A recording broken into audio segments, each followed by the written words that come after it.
Gejolak di pasar keuangan yang masih berlangsung ketika menanti kebijakan Bank Sentral Amerika Serikat mengumumkan suku bunga acuannya memaksa pemerintah dan DPR untuk mempercepat rancangan undang-undang jaring pengamanan sistem keuangan. Undang-undang tersebut baru akan dirilis bulan Oktober. Namun otoritas jasa keuangan belum bisa mengumumkan kriteria dan bank yang masuk ke dalam bank yang berdampak sistemik atau SIB. Rancangan Undang-Undang Jaring Pengaman Sistem Keuangan atau RUU JPSK akan segera disahkan di bulan Oktober 2015. Dalam RUU tersebut terdapat aturan terkait status stabilitas sistem keuangan dan bank-bank yang berdampak sistemik atau SIB. Mengacu pada Perpu JPSK, dampak sistemik yang disebabkan oleh suatu bank yang menimbulkan kegagalan sejumlah bank lain jika tidak diatasi dengan cepat. Hal ini bisa mengakibatkan hilangnya kepercayaan terhadap sistem perbankan dan perekonomian nasional, seperti yang terjadi di tahun 1998. Dalam RUU JPSK ini merinci prosedur penyelamatan bank sistemik.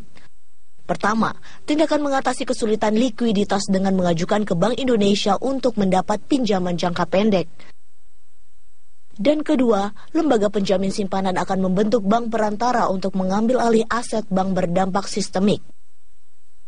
Dan yang terakhir adalah restrukturisasi bank. Kriteria bank yang berdampak sistemik akan digodok oleh OJK dibantu oleh BI. Kepala Eksekutif Pengawas Perbankan OJK, Nelson Tampu-Bolon mengungkapkan saat ini belum bisa menyebutkan kriteria yang dimaksud. Kriteria yang kita pakai sementara yang dalam draft kita itu 3 kriteria. Ya sebenarnya itu juga di drive dari Undang-Undang OJK. Di Undang-Undang OJK sudah ada disebut itu apa aja faktornya gitu. Itu masih ini ya, karena kan itu tadi yang akan menyepakati pada akhirnya itu nanti harus bersama-sama OJK dengan BI. Jadi begitu RUU JPSK keluar resmi, itu menjadi kewajiban bagi kita untuk nanti segera mengumumkan. Direktur Utama PT Bank Mandiri, Budi Gunadi Sadikin mengapresiasi langkah yang ditempuh oleh regulator terkait hal ini. Budi menilai Undang-Undang JPSK bisa menjadi langkah antisipasi agar gejolak ekonomi global tidak membuat Indonesia mengalami masalah yang sama seperti pada tahun 1998. Berharap krisis ekonomi, jatuhnya ekonomi Indonesia itu pasti terjadi karena jatuhnya bank. 98 kan gitu kan.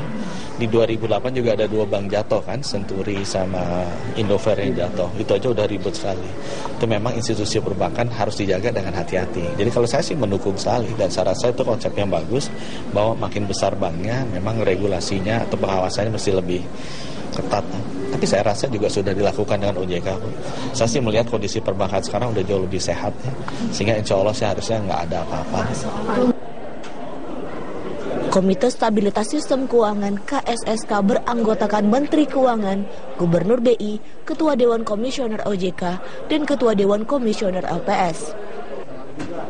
Dalam RUU JPSK, KSSK berwenang memberikan persetujuan pemberian pinjaman likuiditas khusus dari Bank Indonesia kepada bank sistemik.